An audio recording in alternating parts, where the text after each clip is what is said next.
आप देख रहे हैं TV India news channel, Bharat में तेजी से बढ़ता हुआ न्यूज नेटवर्क।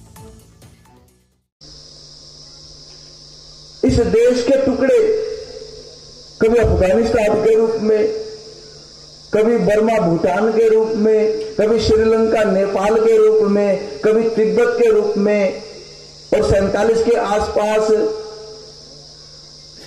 जो ना पाकिस्तान और श्रीलंका बांग्लादेश के रूप में आखिरकार क्यों हो रहे हैं? बंधुओं, याद रखो, इकबाल ने जो लिखा ना कि कुछ बात है कि हस्ती मिटती नहीं हमारी, हस्ती मिट नहीं रही लेकिन छोटी बहुत हो रही है।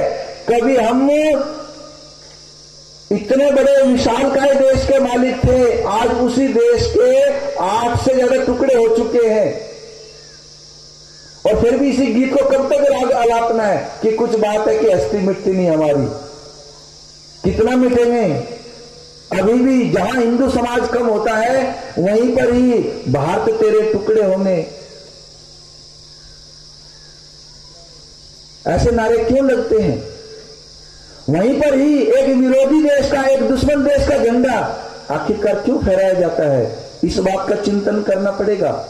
इस बात का चिंतन करने के लिए ही परम पूज्य डॉक्टर हेडगेवार ने 1925 के अंदर राष्ट्रीय स्वयंसेवक संघ की स्थापना की, और उनके 10 वर्षों का, और यहां तक कहा जाए उनके अपने पूरे जीवन का, क्योंकि वो जन्मजात देशभक्त थे, उनके पूरे जीवन का निष्कर्ष ये था कि जब तक इस भारत का मूल समाज, और मूल समाज कौन है? जिसको हिंदू समाज सनातनी कहते हैं, वो यहां का मूल समाज है।